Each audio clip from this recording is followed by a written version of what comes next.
It's time to talk sports. It's Hacksaw's Headlines, a panorama of the world of sports, stories, comments, and opinions. Touchdown, San Diego! Now, here's iconic sports talk show host Lee Hacksaw Hamilton and co-host John Riley. Who wants to talk sports on a Thursday? We do. Good afternoon, everyone. This is Lee Hacksaw Hamilton, along with my co-host, the Venerable John Riley. We welcome you to our Thursday podcast from the Dixieline Lumber and Home Center Studios in San Diego. John, an unbelievable amount of late-breaking stories, tons of controversy. We're going to go a lot of different directions. Great to see you again. Yeah, great to see you as well, and I think our heads are exploding with all this information. We got baseball to talk about. We got the opening of the NFL preseason schedule. We got controversy in soccer and more controversy in the world of golf. Don't go anywhere. Before we get started, John, reminder, everybody who is part of our live stream, how can they join us right at the end of the show with the Fans Forum? Yeah, so you can get involved. Just type in your question or comment for Hacksaw in the live chat on Facebook or on YouTube. We'll see it here on our screen. We'll get you involved in the Fans Forum at the conclusion of Hacksaw's Headlines. And a reminder, please share. Spread the word. Tell everybody what we're doing with our podcast, our Thursday podcast, our Monday bonus podcast, and my website. It's all written. It's there every day. I guarantee if you liked what we did on Sports Talk Radio, you'll like what we do. Just go to LeeHacksawHamilton.com to read that. Give us a thumbs up, and if you want, give us 5 stars because we think we're bleeping brilliant. And our Thursday podcast is brought to you by Dixieline Lumber, Home and Center's headquarters.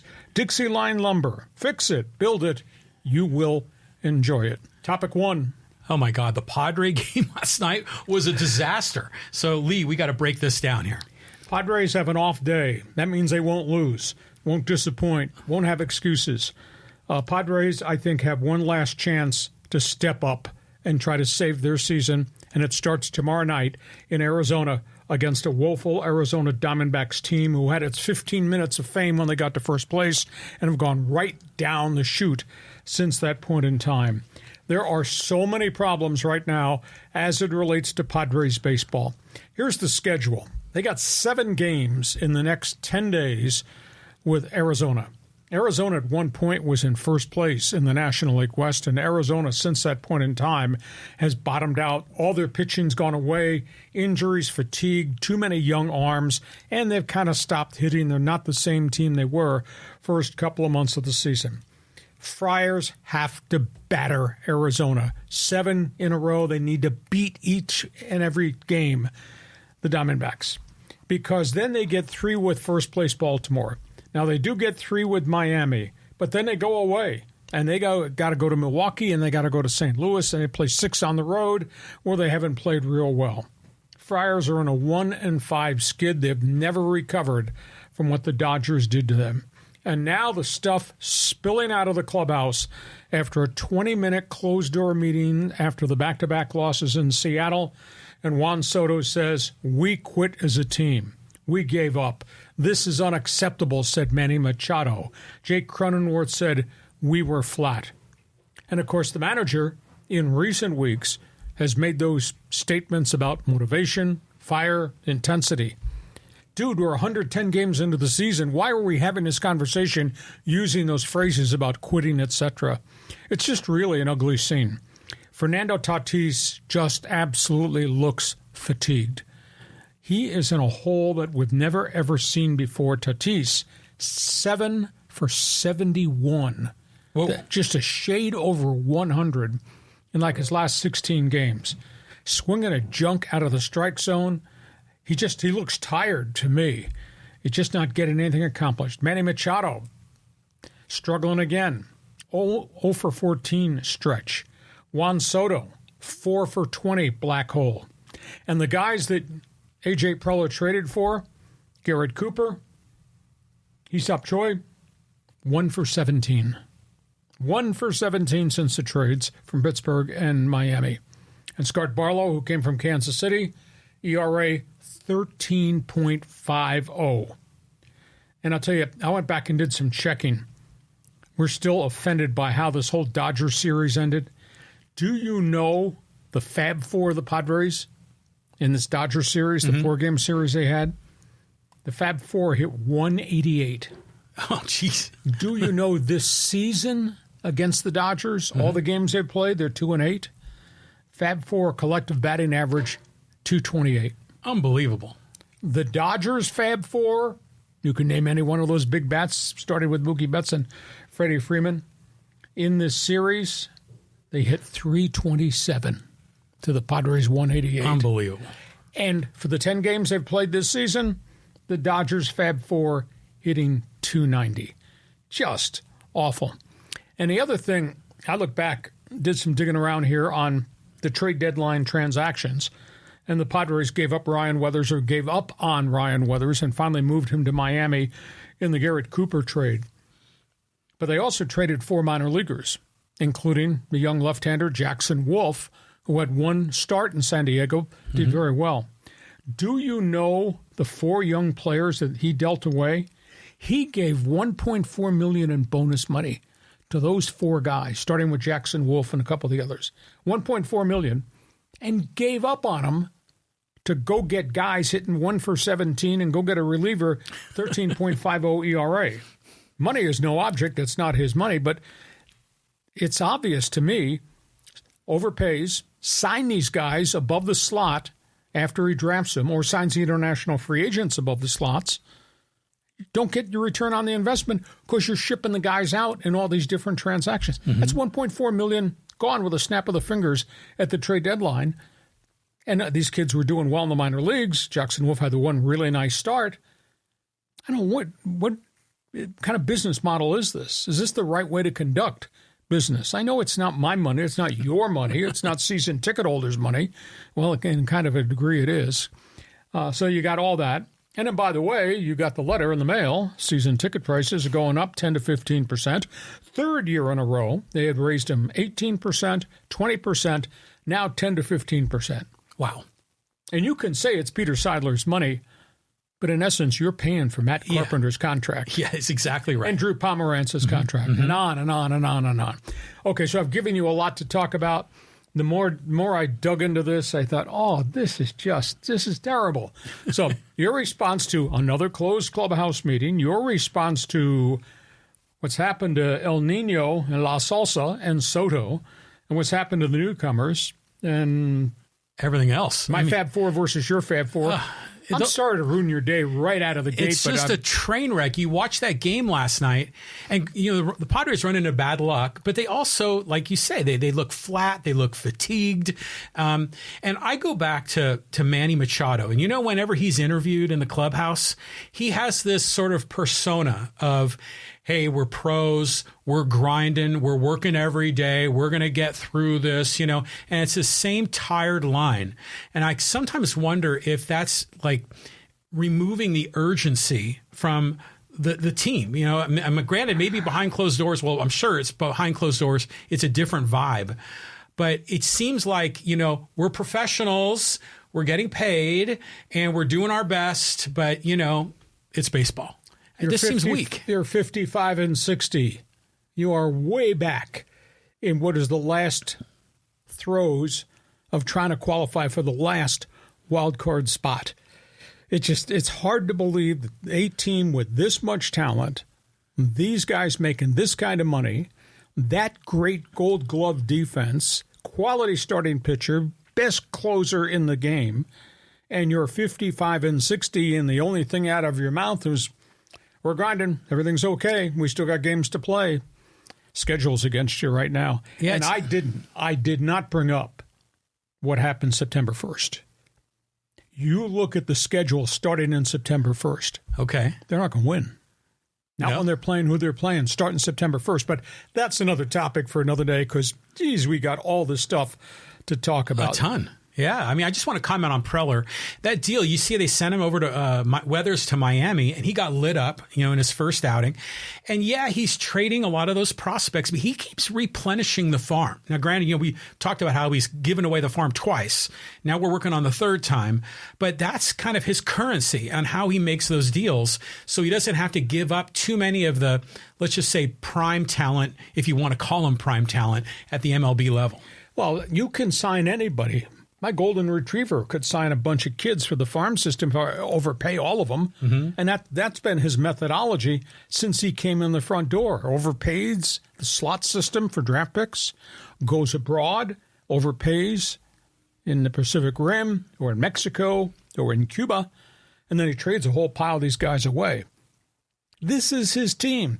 His team is 55-60. It's staggering. But when he signed all these guys and made all these trades to get Machado and Soto, Musgrove, Darvish, I mean, we were all praising, we were kissing his feet, A.J. Preller, and these guys are just laying a turd. And, you know, they need to find that spark, that energy, that will. Because when Soto says, we gave up, and Cronenberth says, we're flat, well, yeah, I mean, it's very obvious. You could see it when you're watching the game. These guys got to turn it around. Well, they can right now, because they got 7 in a row against the team that didn't belong in first place, and it's all kind of caught up to them.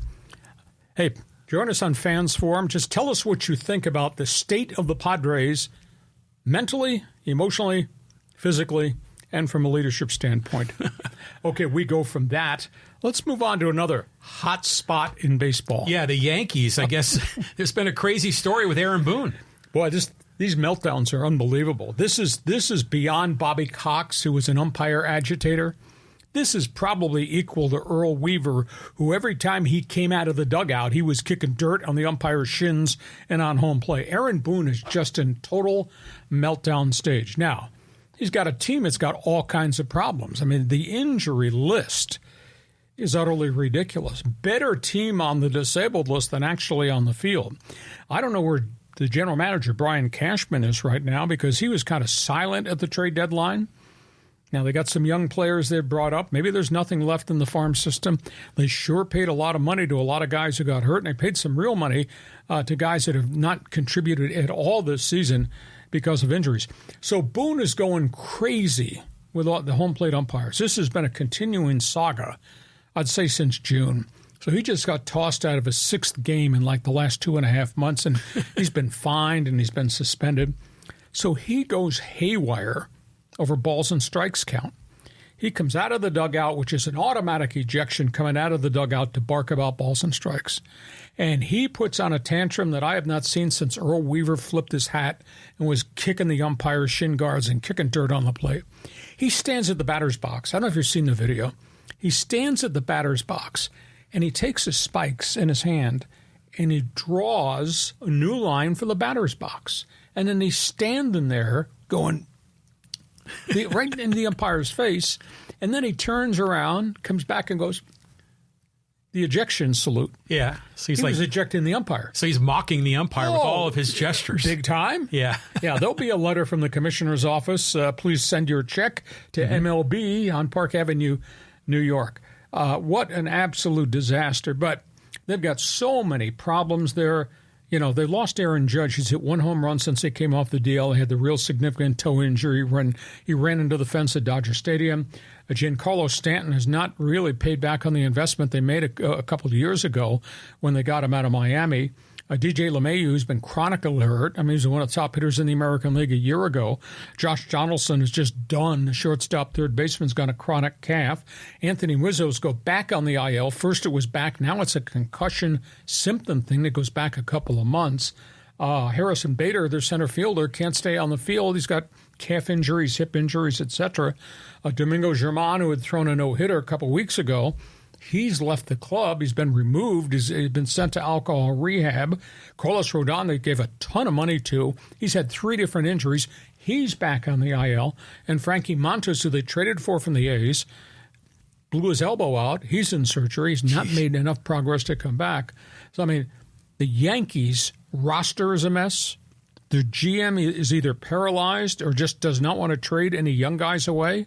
And the manager he needs psychiatric care, and he might get fired. I mean, they're struggling to stay above 500. The Yankees, above 500. Can you believe that? It's unbelievable. And, you know, it's probably Garrett Cole and Aaron Judge against the world, right? Yep. I mean, they're just surrounded by a bunch of other, you know, AAA guys. But, you know, you talk about Aaron Boone and getting ejected. the balls and strikes calls are just terrible. I was watching the Padre game last night against the Mariners, and the Mariners pitcher is getting called strikes like 3-4 inches off the plate. And, the Padres, you're trying to, take pitches, work the count, and you can't do that when the umpire is so erratic. So get me the robo-ump. I want the robo-ump, and I think a lot of this frustration will go away. But in Aaron Boone's case, I think he's just blowing up because his team is stinking up the joint, and he just needs to try to create some energy. I got new glasses. Do you think I should send these to the third base ump and the first base ump? I've never seen in recent times so many missed. Was it a swing? Was it a not? Yeah. And then go back on replay and say, oh, dude, he broke his wrist. That should be a strike. He keep calling balls. And so what are these guys looking at? Chewing gum, girls in the stands, first base, third base umpire. They keep mistaking, was it a swing or not? And then the replay shows us, upon further review, that guy at third base, that guy at first missed the call again. Well, I think the strategy of batters now is to work that count and to work for walks. Everyone understands the value of on-base percentage. So now these umpires are getting exposed. And, now they're, balls that otherwise would have been swung at are now being taken. I mean, Soto takes so many borderline pitches, and he usually gets a break from the ump sometimes. But, yeah, the whole system is breaking down. These umpires, they just don't have what it takes to call it accurately. You've talked about how, these pitchers are dashing and darting all over the strike zone. It's hard to call a game back there. Bring me the robo-ump. Okay. Then you'll be screaming about the computer. So that's what's going on in baseball. Hey, you like baseball, jump on board our fans forum. We will get to your questions, your answers, your statements coming up at the end of our podcast. Let's go from there to the big topic on the table that everybody is talking about. My goodness. Our social media platforms, what we're doing, just exploding about PAC-10, PAC-12, PAC-4, Mountain West. Yeah, I mean, it's unbelievable, the numbers. I mean, we had probably the best day ever on YouTube yesterday, just with all this reaction to the PAC-12, the Mountain West, the Big 12, Big 10. Everyone's got an opinion. We had 15,000 hits in one day on my commentary, his response to the death of the Pac-12, what we call the Black Friday. Yeah. Okay, this is the latest. Let me walk through this. I'll try to read it off my list here correctly. The Pac-12 and the Mountain West, the big question, is there a merger coming to save both leagues? Is there a buyout coming? Or are they going to sink and swim? The president of Washington State University, Kirk Schultz, on Wednesday night just went off on the leadership of the Pac-12 conference. Now understand, Washington State, Oregon State, Stanford, Cal have been left out there on the street corner because everybody else defected. And those schools, notably Oregon State, Washington State, they're looking at a drop of 40% athletic department revenue because the TV contracts are going to evaporate. And where are they going to go? So Schultz went public, said what we have just seen is the worst ever situation in the history of college football. He attacked his fellow presidents on the council. These people lack honesty. All they care about now are themselves. He said the Pac-12 presidents caused the demise of the Pac-12 conference by the way they acted. He says these presidents meet only 3 times a year. It's not enough to exchange data about what's happening at each of our member institutions. He said, do you understand that some of these Pac-12 presidents have virtually no working relationship with their athletic director, who's the CEO of a big piece of real estate on that campus? Kirk Schultz said, I meet with my athletic director and my football and head basketball coach nonstop over a given calendar year. He said, my mandate is to protect this university and my student athletes. So is Oregon State's. We're going to stay in the Power 5 conference. Then today, Pat Chum, the athletic director at Washington State, he went off. He said, a century of Pac-8, 10, and 12 history is now gone because of those people. Those people, USC, UCLA, the presidents, the chancellors, etc. He says the demise of our conference is because of the conference mismanagement. And he said the poor leadership has now led us to this overall failure. Really nasty stuff at Washington State, and they're the only ones that have stood up and said, this is horrible. These guys need to be blamed. Chum also said there should be no conversation about a new commissioner till we have a new game plan. But he's of the opinion that George Kliavkoff has to be removed because he knew for a year what was going and he didn't get the deal done. Now, here's a lot of different ideas that are being kicked around. There's a conversation out there, the PAC-4 that are left are evaluating how much money they have in their bank account. And there's a thought, the PAC-4 pools some of those resources, goes to 4 of the Mountain West teams, Aztecs, Boise, Fresno, and Colorado State, and funds half their buyout to leave the Mountain West. Wow. They give each of those schools $17 million of the $34 million the Aztecs would have to pay. Get them out, take them to the PAC-4, which then becomes the PAC-8. Then they would go to the American Athletic Conference, AAC. They would go get SMU and they would go get Rice, which would put them in the Texas TV market. So you bring them in with the San Diego, Southern California TV market, and you operate as a 10-team conference. It's just in theory right now, but, you know, if you're going to give each of those 4 Mountain West teams $17 million as a help to buy out the conference, that's an awful lot of money. What does it do to your reserves? So that's one thing. There's another conversation. The PAC-4 just goes to Colorado Springs and meets with the Mountain West commissioner and proposes a merger. You bring your 12 teams from Wyoming and San Jose State all the way up to San Diego State and Boise. Bring them all. Here's the moving vans. Bring them to the PAC-4. Take those 12, add those 4, 16-team conference. Oh, by the way, make sure the extra baggage, John, bring your TV contract with Fox and CBS, because that would become part of the deal. We'd take that bag, and we'll go back to those 2 networks and ask for an upgrade on the TV contract. And by the way, Apple is out there still on the horizon that if they could get this deal done where they expand the PAC-4 and make it PAC-4 with the Texas schools and the Mountain West schools, or just the PAC-4 merging with the Mountain West and run it, it would run under the PAC-4 banner. Colorado State office would close. Apple is out there. Fox and CBS might renegotiate, throw some more money in. Now, is it going to be $30 million, $40 million? No, not at all. But that's another thing that's out there.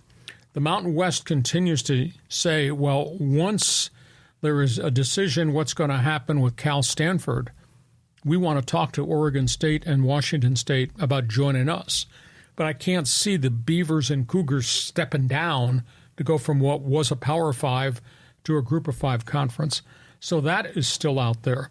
And on top of that, the Big Ten, because you brought this up about 10 days ago, the Big Ten says we are not going to go back and talk to Cal and Stanford. Evidently, when the Big Ten knew they had the chance to get Oregon and Washington to come, they went back to Fox. Fox kicked in another $150 million in the big TV deal. So it could be the Big Ten adding the Ducks and Huskies.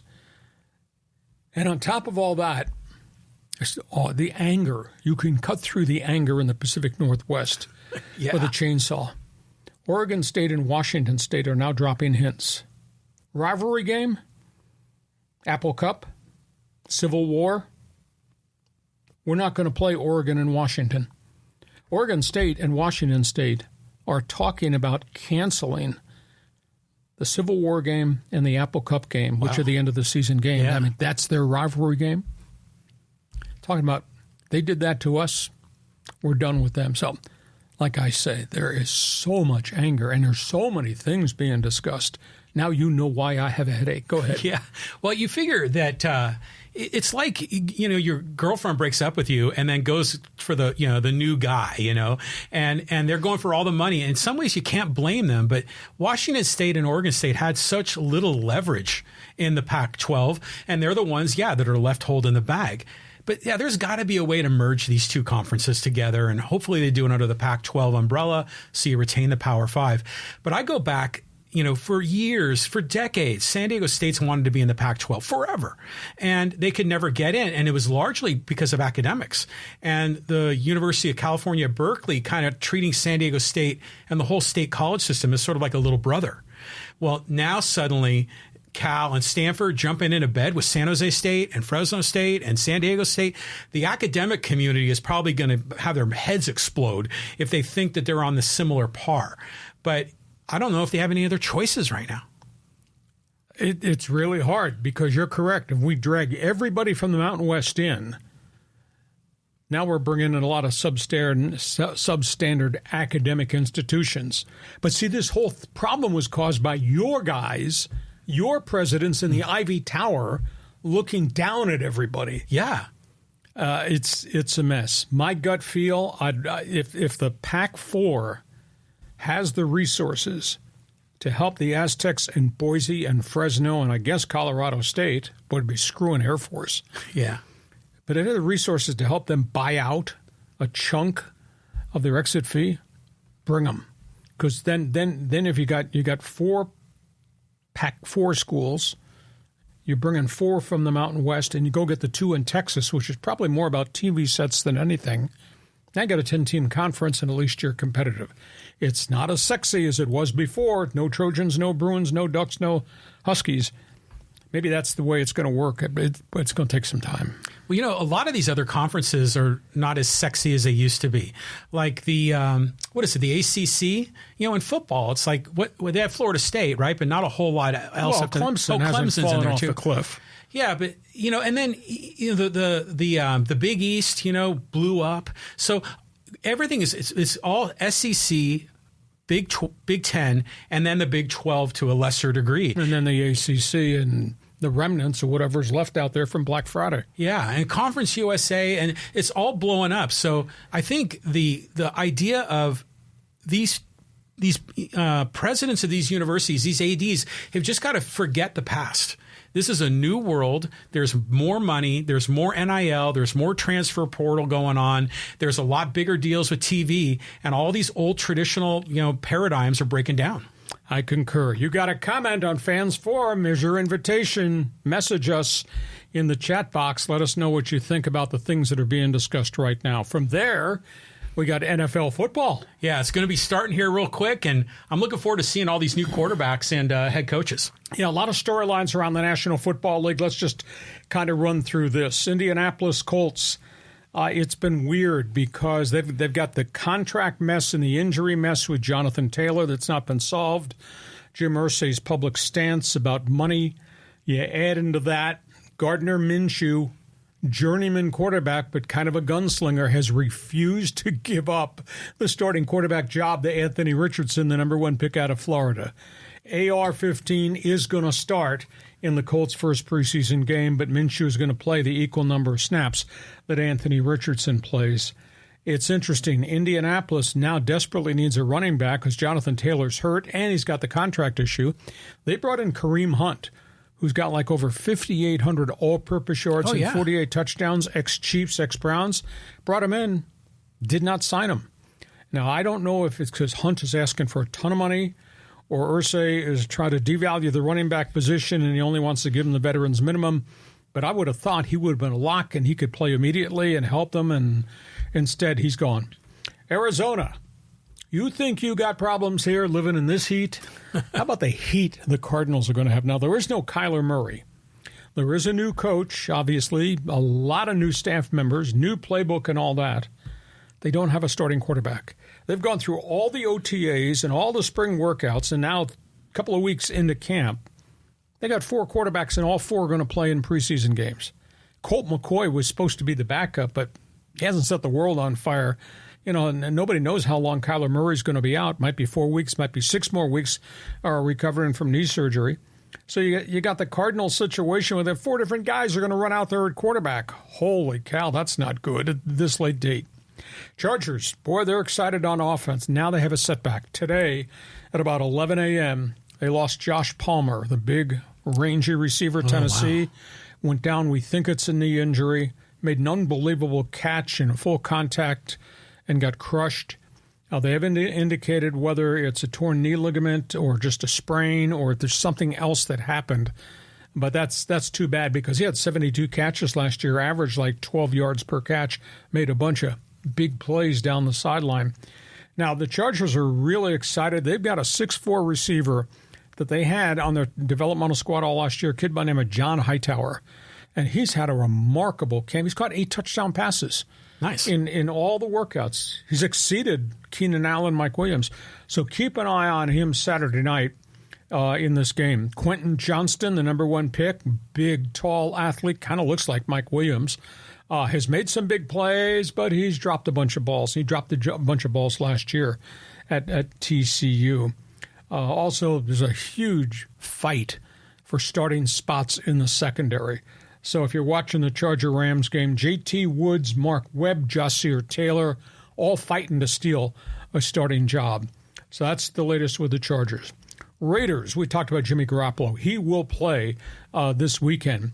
The Raiders, intriguing things, though. In the last 2 weeks, they've really upgraded their secondary. They need defensive help everywhere. Marcus Peters has come in. I mean, he is physical. He's fast. He plays with attitude. He's a bit of a hothead. He was in Kansas City, played well, went to Baltimore, played well, but they both got rid of him. I think the correct phrase would be high maintenance. Okay. So he's got 32 career picks. Anyhow, he has come in. He's playing really good cornerback for the Raiders. Second-year cornerback Myron Epps is playing really well. And a guy that really earned his spurs last year and was in and out of the lineup because of injuries by the name of Nate Hobbs, he's playing well. So we'll watch the Raiders in their preseason games, what they do. Patriots play Thursday night against Houston. They'll play against C.J. Stroud. And this will be the unveiling of the new Patriot offense with their struggling quarterback, Mac Jones, who had a really bad time with assistants last year, and their new coordinator, who's coming back to Belichick's staff, Bill O'Brien, who's a really sharp dude, kind of a weird persona. So we'll see what that linkage is, Mac Jones with Bill O'Brien. And in Denver, as we all await the debut of all things Sean Payton, I Am the Law, he's had a lot of injuries. And this is really tough because I didn't think he had enough players to begin with. But he's lost 2 of his top receivers. Tim Patrick ruptured Achilles again. KJ Hamler removed from the roster, a regular heartbeat situation. Left tackle Garrett Bowles is not held up. He's coming off knee surgery. They lost their big money right tackle, Matt McGlinchey, to a knee injury yesterday. Barrett Browning, do everything linebacker, had a good season a year ago. Then he got hurt at the end. So Sean Payton's got an awful lot of injuries that he doesn't have enough players if he can't get all these guys back. But Russell Wilson looks dynamic. Eric Bieniemy, this is really interesting. Big uproar in the Washington Commanders camp. Bieniemy, of course, a longtime Chiefs coordinator, now the coordinator and assistant head coach in Washington to Ron Rivera. Evidently, players are bitching that Bieniemy is so intense that he's in everybody's face every minute of every day. And players went to Ron Rivera, and Rivera told him to leave the office, would not talk to him. He says, this guy is, quote, coaching you up. And he told those players who met individually with him, he has my approval to do what he's doing because look where he was and what he accomplished the other place, the other place being Kansas City. And he said, it's your job as a player with the Washington Commanders to become comfortable with what is uncomfortable. That was a direct quote. That's a good line. Yeah, that's what your boss would tell you. Yeah. Quit bitching, go back to work. Exactly. So that's what's gone on there. And one final note. Old-timers will remember this name. This guy was a great kicker in the old PAC-8, UCLA. Name was Zenon Andrusician. Went to Canada, played 13 years in Canada, Toronto Argonauts. Going to be in the Hall of Fame. Guy kicked 215 field goals. He was also their punter and the kickoff guy. He did everything in Canada. He had a 108-yard punt. Wow. In the CFL. Of course, the fields are 110 yards long. 108 yards. Nobody's ever come close to it. He just passed away at the age of 76. He was a great punter and kicker. And he was actually a Kansas City Chief for about 2 years and elected to go back to the CFL. Played forever up there, made a lot of money, kind of a folk hero. So that's what's going on in the NFL Notebook. Yeah, so it lists the punk god before the more recent punk god, right? Yeah. But this is intriguing. All these NFL teams, and what a disaster in Phoenix. They're trying to put that thing together after Kingsbury got let go, and they've never been able to have a functional offense with Kyler Murray. But let me ask you, Lee, there are a lot of those top quarterbacks, and we've talked a lot about Bryce Young and C.J. Stroud and Anthony Richardson and a bunch of others. The kid from Kentucky, the kid from TCU. Are any of those, do you think, are going to surprise us this year? I mean, who are you looking forward to seeing? Well, the learning curve is right there. C.J. Stroud is starting for for Houston. Bryce Young is starting for Carolina. Both are going to start their preseason games, each one of those preseason games. So now you're going to go through that learning curve with those guys. Will Levis, who sat on the board forever, you talked about the Kentucky quarterback, he's going to play this weekend, probably coming off the bench, but he's going to play like a full half for the Tennessee Titans. It'll be fascinating to see how far along Anthony Richardson is, because I watched a bunch of video of him at Florida. And he is dynamic, and he is big, and he's an athlete, and he's also wildly inconsistent. But Jim Irsay says he's going to have to play. He's going to have to learn. It's probably going to be painful, but he is starting Indianapolis' first game. So it'll be fascinating to see. Interesting story I think it's in Washington. Jake Haener, Fresno State star quarterback, has had a really good camp, which kind of surprises me because he's kind of undersized. Like he's 5'10", if he's 5'10". But he made all the throws at Fresno, and they blitzed the daylights out of him, and they got battered, and he stayed in there and kept making plays. Haener has played well.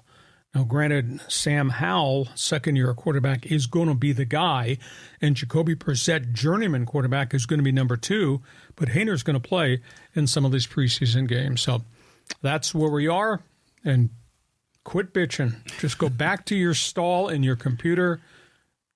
Be comfortable with what I'm making you uncomfortable about. Yeah, well, Ron Rivera made the right move there because he hired Bieniemy for a reason. Sure. And he can't, kind of bend a knee to the players. He's got to be able to be a tough guy there. But, this preseason is going to be fascinating. I'm looking forward to seeing how all these teams go. But I'm really interested to see. Anthony Richardson, a really dynamic athlete. So imagine if he could kind of figure it out. Boy, the Colts could be in for a really nice show. Okay, you're an NFL fan. We're getting to halftime. You're an NFL fan. Join us on Fans Forum. You got questions, we're going to have answers for you. We get to halftime. Our Thursday podcast brought to you by Dixie Line Lumber and Home Centers. Fix it, build it, and enjoy it. And get summer project savings at Dixie Line Lumber and Home Centers. Power tools, paint, doors, windows, decking, outdoor lighting, patio furniture, and a lot more.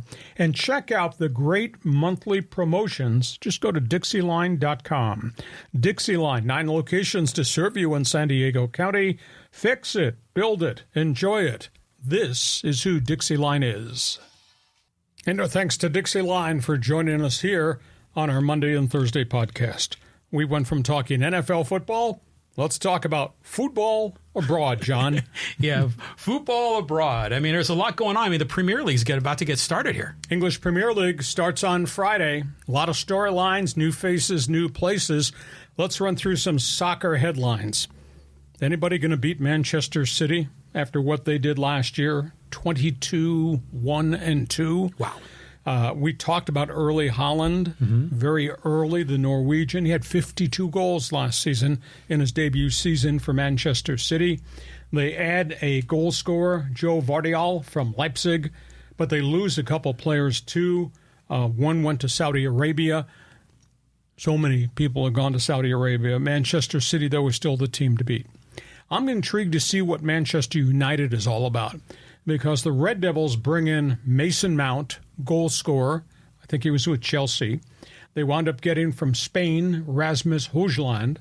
They picked up a third young player, Andre Onana. Now, they do have Marcus Rashford, amongst others, back, Casemiro, etc. Man U's got to make up some ground to chase down Man City. Manchester City trying to win third straight EPL title. I don't know what's going on with Tottenham Hotspur. This is really strange. They open this weekend, and Bayern Munich at 8 o'clock this morning, our time, firmed up a $110 million transfer deal to acquire Harry Kane from Hotspur. Oh, wow. Kane, of course, had 32 goals last season. He's on the brink of becoming the greatest scorer of all time in the English Premier League. I don't know how can Tottenham make a deal the weekend the season starts and let go their leading scorer, even if it's a big $110 million price tag deal. Is Kane trying to force their hand that they give him the state-of-the-art contract to stay in England? Or is he just waiting for a transaction to occur because this is the final year of his contract? It's a real mixed signals. But how could you let this happen the weekend the season is about to begin? Now you're going to let this guy go? I find that whole way of doing business really strange with Hotspur. Arsenal, pretty good offseason for the Gunners. Arsenal went out and got Declan Rice from West Ham, goal scorer, got Kai Havertz. He came from Chelsea as transfers. They're going to be good. They were good last year. They might have been a surprise team last season. Couldn't they close the gap and move up on Manchester City? Liverpool's got the veterans, Mo Salah, Diego Jota, but they also add Alex McAllister, but they seem to be a little bit wafer thin. And I don't know what to make of what's going on in Chelsea. They purged everybody. I mean, we talked about Christian Pulisic going to AC Milan. Marcus Mount was allowed to transfer to another team within their own league. Who's going to score goals to help? It's like Raheem Sterling against the world there. So that's really an intriguing story. But City is just loaded. And Man U is not what Man U used to be. Now, maybe that's going to change with the additions to the team this year. Yeah, I'm of course, I'm rooting for City. I went to a game there in Manchester a couple of years ago with the family, and we had an incredible time. And boy, the energy in that stadium and the songs, and it was a great time. So I'm on board with City, mostly because my son has been a fan of their team. But isn't it amazing how we're seeing this dynamic sort of movement of money and players and teams in almost every sport? You know, we're talking about the college football, but look at all that action that's going on in the Premier League. People getting lured by these really big contracts to other countries. 19 guys have left to go to Saudi Arabia. 19 guys from the EPL. And they all got bloated, high-priced contracts. I'll give you a sidebar story, 30 seconds, about the English Premier League. So I take a vacation to go to England and Scotland. So I'm on this tour. It's cathedrals and castles. It's just so cool. Yeah. So we're on this bus trip, and we go up north of London, and we stop at a hotel to stay the night to continue the junket to go to Scotland. We stop in Norwich City, and we're driving in off the highway, and there's the hotel, and it's attached to the soccer stadium. I said, wow. So I get settled in. I go down. I walk around the perimeter of the stadium, and then it dawned on me, this is the home of Norwich City, which at that point was in the EPL. Mm-hmm. So I walk in the security office. There's nobody else around. It was like Friday at 4:30. I walk in, and the security guard's at the desk, and I introduced myself. I said, I'm from America. I'm a reporter. I've never been inside an English Premier League stadium. Do you think I could take a peek? He says, well, you have to identify yourselves. Out of my bag, I have my Padre press credential. I showed it to him. I said, I cover Major League Baseball. I work in talk show radio. Mm-hmm. Yeah, I'll let you in. And he says, just go through this door. There's an elevator. Go in, punch 5. I'll take you to the top. So I go in, punch it. Doors open. I'm in the BBC booth with all the cameras. Oh, nice. At the top of the stadium, looking down. What a cool experience, because the stadium colors are green and gold, which is Norwich City's colors. And the stadium, it's just beautiful. So I stand there, and I took a few pictures. There's nobody in the stadium. I mean, the place is all locked up. So I come back down. I say, hey, do you think I could walk out on the pitch? He said, yeah. So he goes to the front door. He locks the front door because now it's almost 5 o'clock. He says, follow me. Goes out the other side in the security office. Turns on a switch, and it's this long walkway. The locker rooms are on either side. Mm-hmm. And they have on the walls the logos in neon lights of every team in the EPL. Nice. 20 of them. It's really cool. So I walk all the way down, and he says, you're on the pitch, on the field. and it's like the Masters, like the grass at Augusta. Yeah. It's just absolutely. I've taken all these pictures, so that's my cool English Premier League stadium story. Now I came back, went to the hotel. Hotel is a mob scene. They have a pub next to the hotel, and the pub is full of Chelsea Blue fans because Norwich City was going to play Chelsea Saturday afternoon, the next day. So I sat in the back of the pub and I watched these EPL fans sit there, drink beer, sing, point at the Norwich City fans. I mean, it was, you talk about rivalries, that was pretty cool. And Norwich City beat them the next day, which absolutely stunned me because Norwich City was fighting for its life so they wouldn't get relegated. So that's my English Premier League story. I wish I could have stayed for the game, but I had to go to Edinburgh, Scotland at that point in time. But what a cool experience. And you think of the cathedrals in Major League Baseball and the great stadiums that we were in when I was a voice of the Chargers and we broadcast the NFL and places. This was really different. Well, it fit in with your castles and cathedrals trip. But I get that vibe every time I'm in a new stadium, a new ballpark. It's like you're walking into a church, It's just you have that aura and you can feel the history and you know that even if you're there on an empty day, it's going to be jam-packed 24 hours, however it is, and there's going to be so much energy in there. So, visiting stadiums is just a great thing to do, and it's wonderful that you were able to do that while you were traveling abroad. Okay, speaking of soccer, was there controversy other places aside from just Tottenham Hotspur? How about this one? Yeah, so Mbappe back in the news here with Aymar. Paris Saint-Germain in France, the elite team. Mbappe, about to become a free agent, does not want to play there anymore. A couple weeks ago, we had the story that Saudi Arabia offered him $332 million in a package transfer deal that would allow him to play for them and then the following year go play for Real Madrid. He turned down the money, did not want to go to Saudi Arabia. Now, this came months after Lionel Messi turned down the money and instead went to Miami to play for MLS. And if that's not enough, he's told PSG, I'm not going to listen to any contract offers.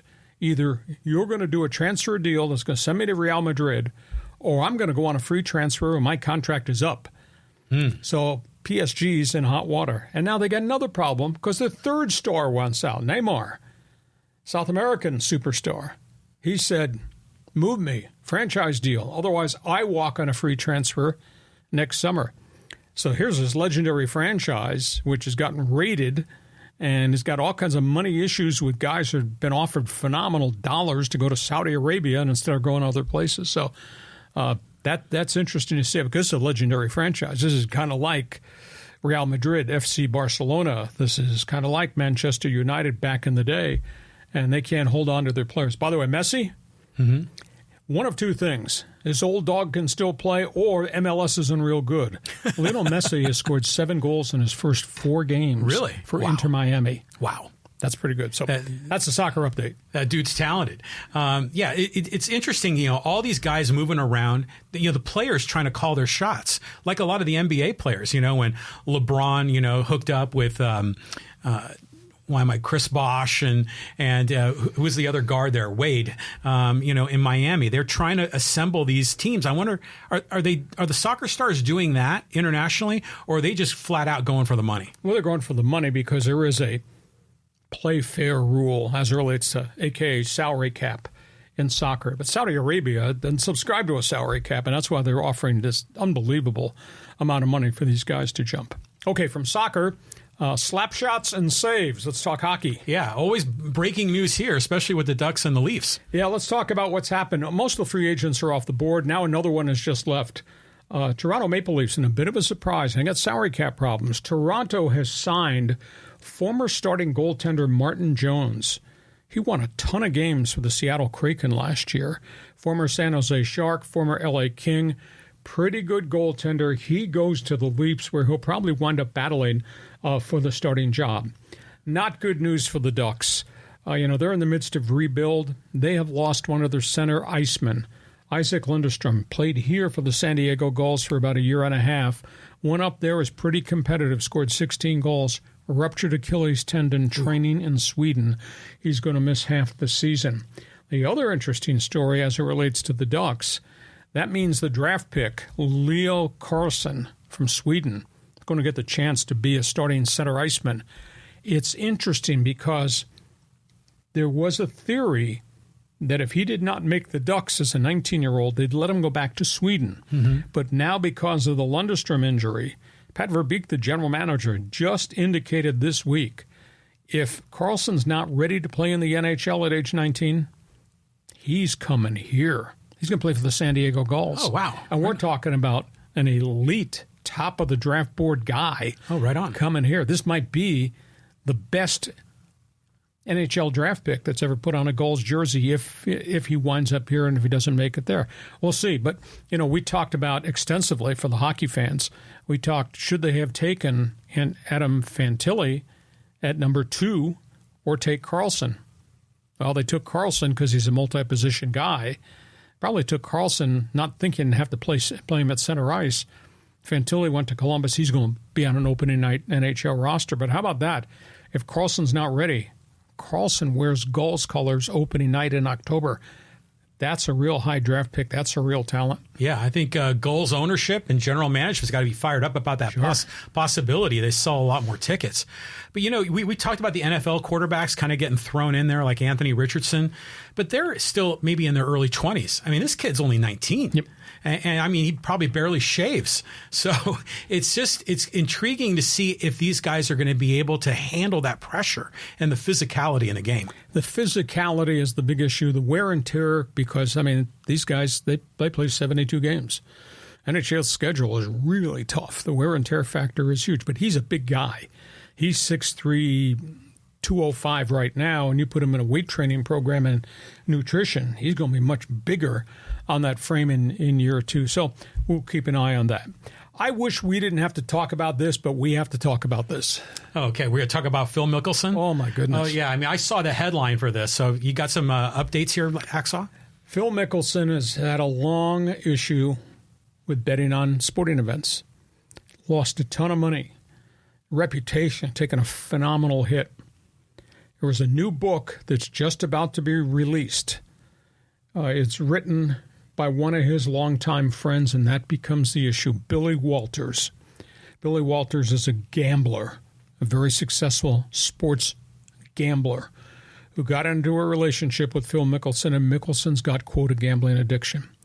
Well, the quotes in the book that came out Thursday at 12 noon from Billy Walters, that Phil Mickelson has wagered $1 billion over the course of his entire career. Wow.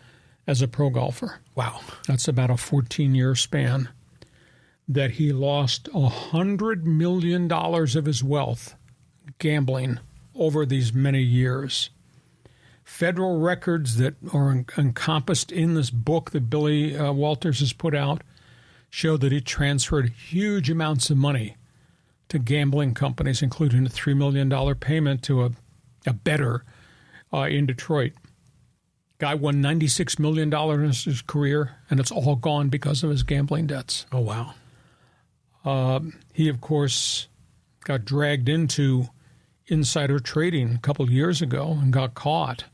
Billy Walters gave him insider trader information. Phil had to repay over $900,000 of illegal gains. Now, oddly enough, he did not get charged because he turned around and paid it back within 2 days, but he did not get charged. And, of course, he got $200 million from LIV to go be part of Saudi Arabia. They've indicated that he made more than 7,200 bets in a 3-year span, and that he, in one day, he bet 42 times. He bets on NFL games, NBA games, baseball games.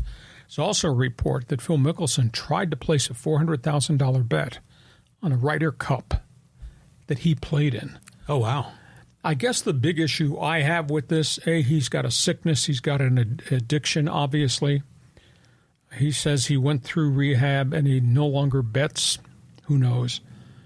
Big problem I have is PGA had to be aware of some of this.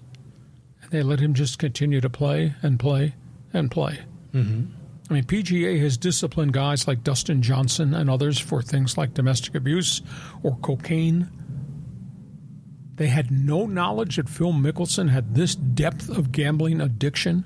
It's a sad story because for the longest period of time, Phil Mickelson was the fans' man. Yeah, for sure. So I'll ask people on Fans Forum, do you view Phil Mickelson differently now just because of all the junk that he did with LIV and all the things that he said and what he just said and now what's just come out in his book, which is going to be released in the next week or so? And you can argue, well, Billy Walters, who's he? They sent his ass to prison for 5 years for insider trading, but the then President Trump pardoned him. Did no wrong, pardoned him. So that's where we are with Phil Mickelson. Thoughts? Everyone loves Lefty, right? I mean, it's been like that forever, and it's surprising that he's gotten into this mess. But you know what? Gambling is a pretty serious addiction, and at the same time, it's getting more and more involved in sports. Yes. Like one time I was out with one of my buddies, and we were up in Tahoe, and he whipped out his phone, and he had like an app that a bookie gave him. And so he could place online bets all throughout the day. I mean, I guess that's how Mickelson probably did 42 bets in one day. But now you can bet on the game as it's in progress. Like, in the second or the third quarter of an NBA game, the point spreads change, the odds change, and you can do sort of real-time betting. So this whole thing has become more sophisticated. And if you're walking around with this app on your phone, then yeah, I could see how that would be addictive, just like social media. It's tough. Do you view Phil Mickelson the same now as you did before? Oh, no. I mean, he's a different guy, in terms of the brand image that we always had of Phil. But if he only earned, like roughly speaking, $100 million, only $100 million in his career, but now he's bet over $1 billion or nearly $1 billion. He lost $100 million. Oh, unbelievable. Yeah. Now, he's got all of his endorsements and his sponsorships, but that's probably why he wound up turning his back on his PGA Tour card to take another payday because he probably got all these money issues. It's a sad commentary. It's a horribly sad commentary. It is a sickness. I wouldn't condemn him if he had cancer. I guess I can't condemn him for his addiction if he got help and if he's beyond that. But this book is sordid. Oh. Yeah, well, yeah, like you said, maybe this explains why he went to LIV and took the money because maybe he had to because he had no other options. On we go. It's time for Fans Forum. And before we get started, just a reminder, if you like what we do on our Thursday podcast and the Monday bonus podcast, we ask you to share the information, tell your friends, recommend they sample what we're doing, because not only do the podcast, we put up vertical presentations on Instagram and every other social platform, maybe even the ones on Mars and Saturn and Pluto. John's got us on. And if you like what we're doing, give us a thumbs up. You like what we're doing, hey, we'll take a 5-star rating. And by the way, check my website. It's all written. It's LeeHacksawHamilton.com. I write on it every day, every night. John, these people are stacked up like the planes over LAX trying to land. Wow, we got a lot of people on Fans Forum. We got a bunch here, and here's a comment from John. He says, shame about the Padres. Those guys are about their bank accounts and not winning. Well, I said jokingly, I got my money. Did you get your money? Where's the fire? Where's the leadership? Where's the accountability? What is this podcast going to be like if we get to the first week of October and they're not in a playoff game? Holy cow. Oh. It's going to be brutal. I mean, the fans are going to just revolt. It's going to be, we're already so frustrated, as fans. It's like we're taking a beating. It's like mentally punishing every day watching this team. It's hard to believe. Silver Slugger bats, Gold Star gloves, Cy Young Award pitching, Rolaids Relief Ace of the Year, and they're sub 500 and there's 6 teams in front of them in the wild card chase. The wild card chase. So I'm talking about first place. Wild card chase. Okay, on we go. Next question. Okay, on we go. Let's go here to Octobert, and he says, Bieniemy, a Coughlin-like coach? Well, he's a firebrand. He was that way as a player. That's what fueled Eric Bieniemy. He was a tough guy running back, a demanding running back, a smart dude running back. I got to know him fairly well when he was with the Chargers, and he was involved in a really bad incident right before the Super Bowl in pregame warmups. He got in a fight with one of his own teammates. He was so amped about playing in the Super Bowl. We'll see. He has not been hired as a head coach. I don't understand why the dots never got connected. He had 7 different interviews. Maybe he didn't interview well. Maybe there's a piece of that reputation that precedes him. But, I mean, he's earned his spurs, and Ron Rivera is going to let him have his run to do things differently, and they need to do things differently because the Washington Redskins turned Commanders haven't been very good for a while. Yeah, it's a tough thing. Bieniemy, to me, I always liked him. I mean, he was at Colorado. He played here for the Chargers was like in the early 2000s? Yeah, in and around the Super Bowl team. Oh, back then in the 90s. Sure, yeah. Okay. So, he was an interesting running back. He was kind of a smaller frame guy, right? Fireplug guy, tough guy, catch the ball, run the ball, want to be on the field all the time. He's kind of a role player in the NFL. He was not the star that he was at CU, but that's who he is. I mean, you talk about throwing on that light switch. Well, that's the guy. And I think there's a lot of expectations on him because people see him as the next big NFL coach, bright light, right? Hadn't had the chance yet. We'll see what happens. Maybe he's the heir apparent if Ron Rivera decides to walk away in Washington. On we go, Fans Forum. Okay, here, let's get another comment here from John. He says, as for the Pac-4, if they can buy out the Mountain 4, that would be the best of all worlds. Yeah, it really would. But that's an enormous amount of money. So I don't know how you rationalize emptying out the Pac-4 bank accounts to pay each school half of their share to get out of the Mountain West. I mean, $17 million per school for the 4 schools. That's what, almost $70 million. Now, how do you get that back? Or because do all these schools, are they sexy enough? Do they bring neon lights to the Pac-4? I mean, it's not like you're buying the right to have UCLA come join your conference. We're talking about Aztecs, Boise, Fresno, and Colorado State. I mean, to pay each of those schools $17 million, it should be half of the 34 exit fee. Remains to be seen. Awful lot of moving parts. Yeah, it's interesting too because even if they came up with that money, $17 million for 4 schools, those schools have to come up with another $17 million, right? Because it's a $34 million exit fee, and I don't know if they have the resources to do that. San Diego State says they do. Well, they keep saying that they can't afford, they can't afford 34. 34. Yeah, so the Pac-4 is in such a desperate situation. I mean, this is really kind of one of their few angles to retain that Power 5 conference. If they don't pull in some of these Mountain West teams, then I think the whole thing blows up. And would they ever, let's just say hypothetically, the Mountain West teams came in to the Pac-12 or 16, whatever it was, and the NCAA says, you know what? You're no longer a Power 5. I mean, look at the quality of your athletic departments there. We're just going to now exclude you from the big bowl games. I don't think they'd do that because you still have Cal, you still have Stanford, and you got Oregon State and Washington State, and you're above the minimum. You have to have 6 to be considered a Power 5 conference. But I think one of the interesting sidebar stories, and it's going to be months down road, there is a formula. As the college football playoffs, John, go to 12 teams. There's a formula of who you consider, et cetera. But now with the conferences having been blown apart, does the formula change, and does it screw the little guy? Does it screw the group of 5? Oh, yeah. Or in this case, the group of 5 that might have its luggage sent to the Pac-4? That's another arguing point. You've got to keep an eye on that story, but that's probably months down the road. Next question. Okay, we got a bunch here in social media that are kind of along the same lines about this college football situation. And this comment here is from Antonio on YouTube. He says, the Pac-4 should just set up conference that whisks like the relegation system, like English Champions League soccer. They add all the Mountain West and other good schools and teams, then separate into subdivisions that change each year based on performance, like a league, like an A league and a B league and possibly a C league. Then you move into the league by winning. This guy didn't want to say it, but I guess I'll say it. He just wants to relegate Wyoming and San Jose State and a few of the have-nots. That would never work if you're going to have a TV network partner. Who's in our conference? Who are we paying this money to? They might get kicked out. Now, it's a novel idea, but the rest of the world doesn't live in the relegation world. Otherwise, the Oakland A's and some of these really bad teams and other pro sports would get relegated. It's not a novel idea, but that's not going to work.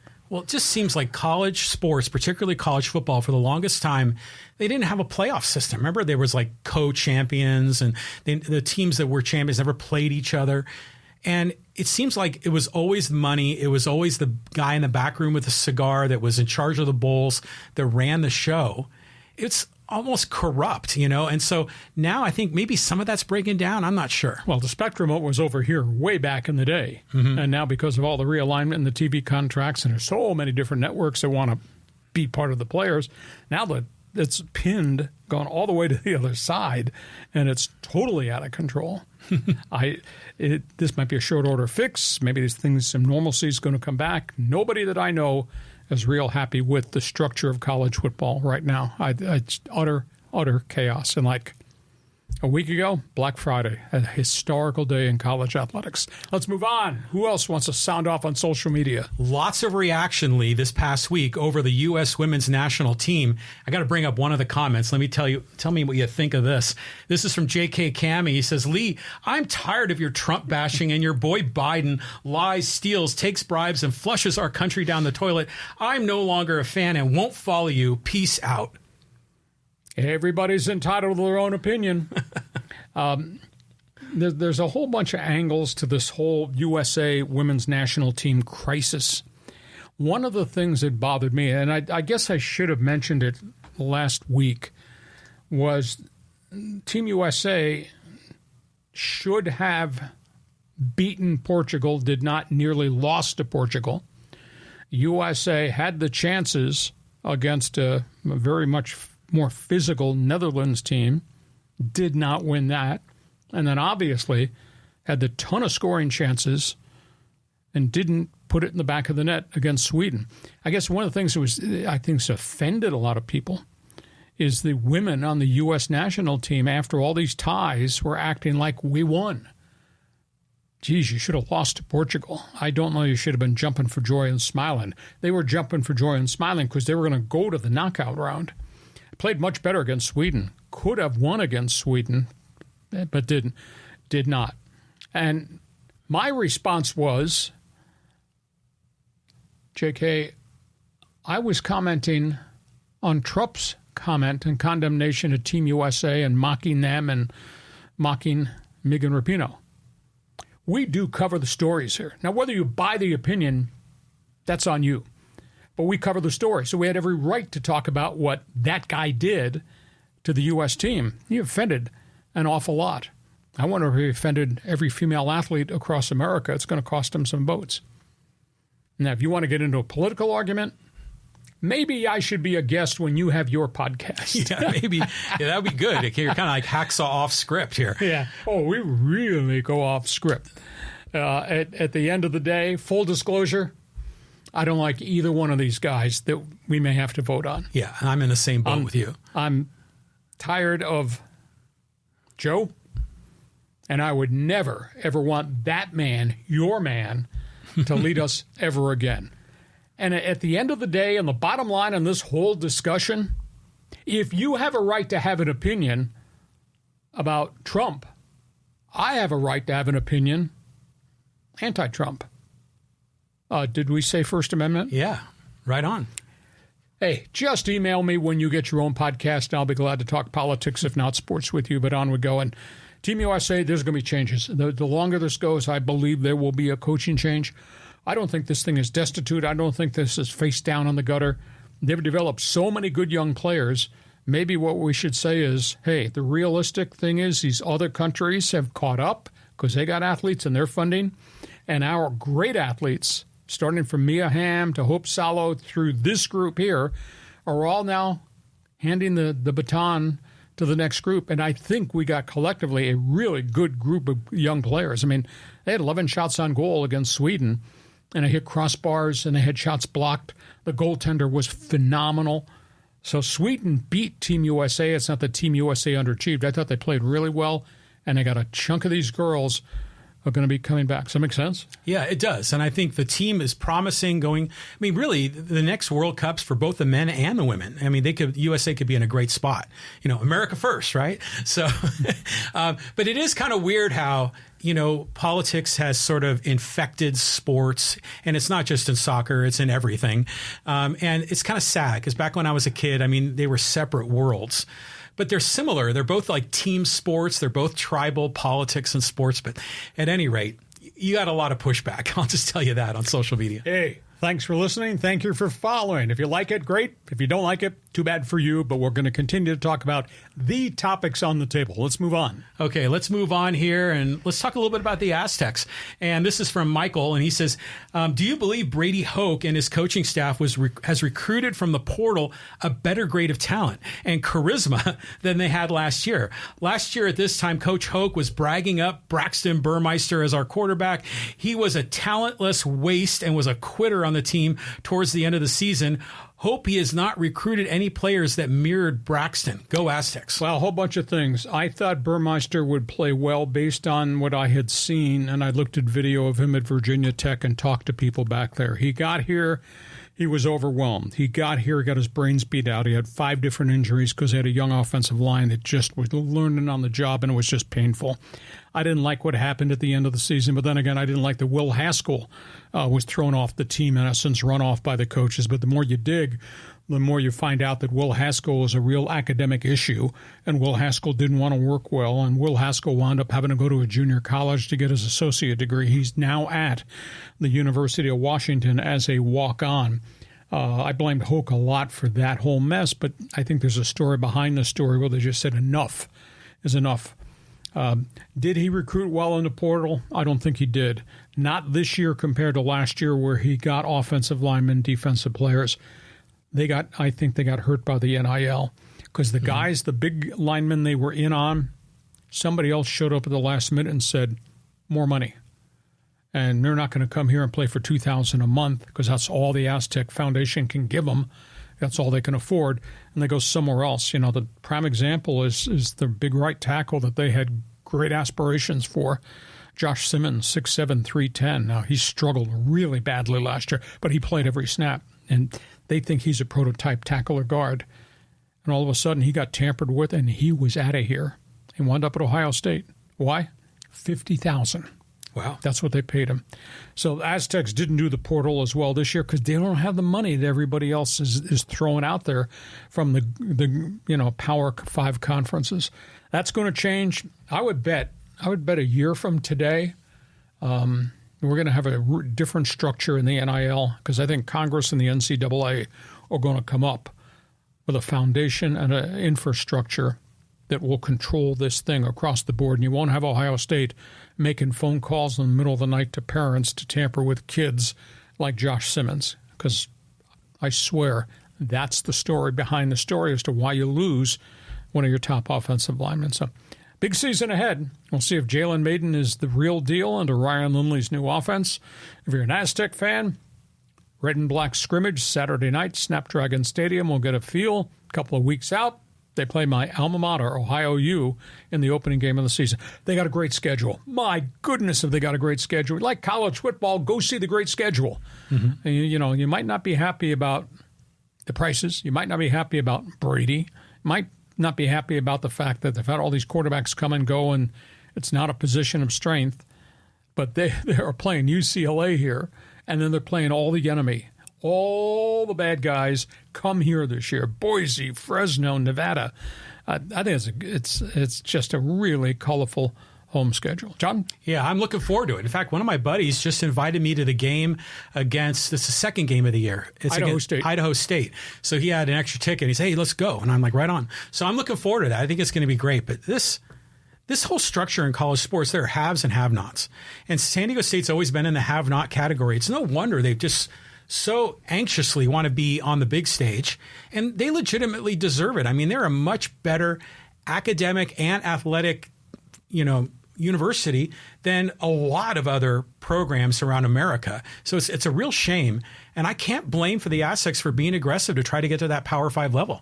We'll see if it happens. I think there's got to be some type of blueprint that the PAC-4 can execute that will save them and give some opportunities to bring 4 of the best of the Mountain West in. But you got a $34 million check somebody's got to write for each of the schools that wants to leave. And boy, they'd be bitter in Colorado Springs. Oh, yeah. And I'd feel terrible for Air Force Academy. That is one of the most unique institutions in the country, that and West Point and Annapolis. If they get screwed out of this and they're not part of it, I feel terrible for them. The others don't have resources. The others don't have phenomenal traditions.